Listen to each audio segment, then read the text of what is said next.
There is deep confusion out there in internet land, trust me, about the relation between religion and science. Again, the Bronze Age mythology comes in here, right? Why should we believe pre-scientific musings? Why would we take any of that seriously from the ancient world? These people didn't even know what a virus was. They didn't know about atoms and cells and molecules. Why would we take this literature seriously? The problem here is what we call scientism. Scientism. Let me just say right off the bat, the Catholic Church reverences the sciences.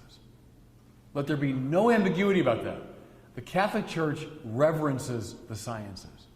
The Catholic Church, really, of all the great Christian dispensations, is the one that has most consistently reverenced the use of reason. In our contemporary setting, it's not so much philosophy, but it's science that's seen as the bearer of reason. Well, the Catholic Church, I'll say it again, reverences reason, and it reverences the sciences. But what doesn't it like? It doesn't like scientism. Now, what do I mean by that? What I mean is the reduction of all forms of knowing to the scientific mode of knowing. Does that make sense? It's an epistemological observation. How do we know? How do we know things? There's only one way. That's the scientific way. Now, that's scientism. What's the scientific way of knowing? Well, you observe. You form a hypothesis to explain what you've seen. You test the hypothesis with experimentation. And then you go back and test it again to verify. And then you make a judgment. That's the best hypothesis, right?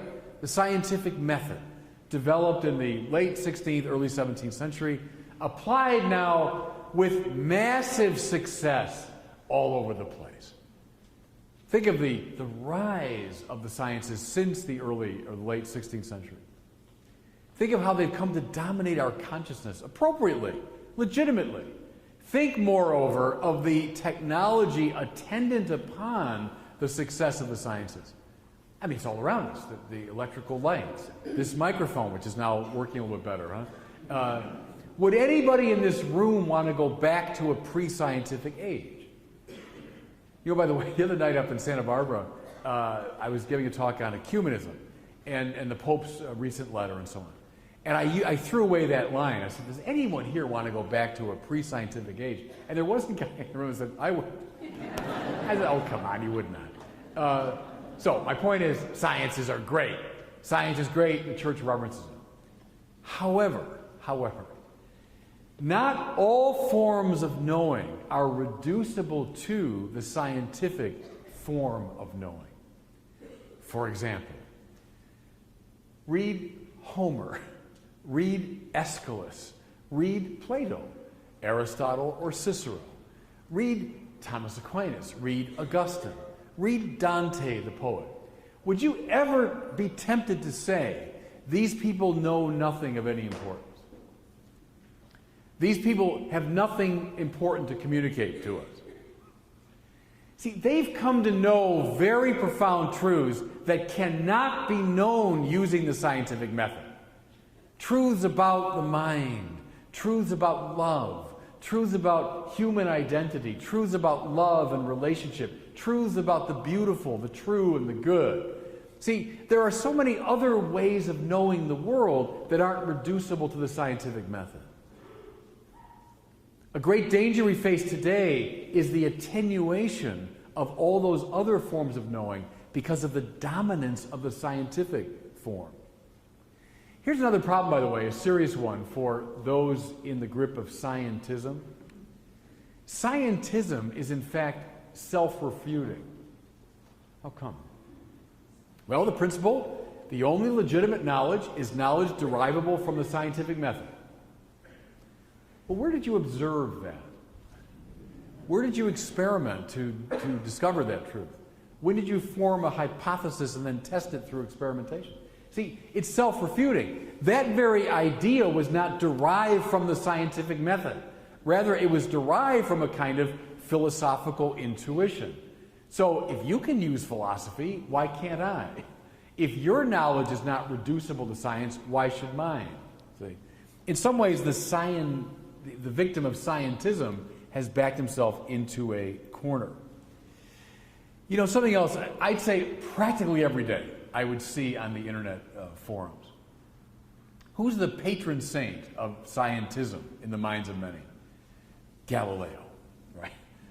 Galileo, this early scientist who was making all these wonderful discoveries, observing, experimenting, opposed by the wicked, obscurantist, backward-looking Catholic Church that stopped him, censored him, silenced him, and eventually imprisoned him. Can I suggest to you, that myth is like a myth of origins for modern scientism. And that's why it has to be brought out again and again. You know what I'm saying? It's like that has to be told over and over again in almost a liturgical way. Now, here's my point. I'm not proud of the Galileo part of our history. It was a bad moment. No question about it. But, first observation, there are a lot of complexities in the Galileo situation. It's not as black and white as people propose. And that's another lecture for another night, to talk about just Galileo. But let me take a step even beyond it. To claim that Galileo, which is one paragraph in one chapter of a very long book, to claim that that one paragraph is paradigmatic, that is deeply, profoundly misleading. In fact, who were some of Galileo's earliest confreres?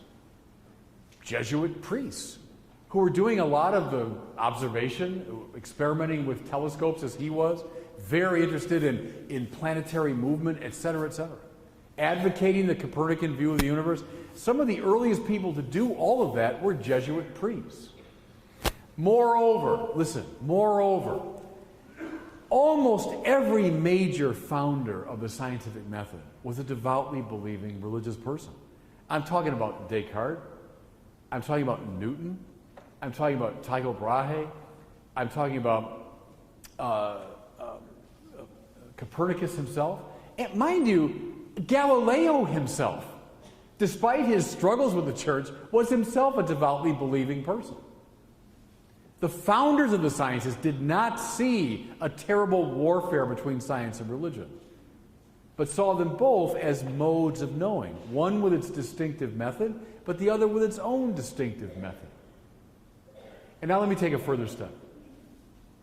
I know the mythology says that the sciences emerged only out of a long twilight struggle against religion.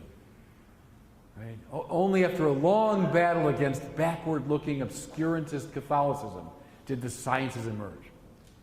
Everybody, that is so much nonsense. Go on my YouTube page. I did a video years ago about this. And all I did in the video, was mention the religious figures, so monks or priests and so on, who were themselves scientists. And this video went on for quite a long time, simply listing these religious figures who were also scientists.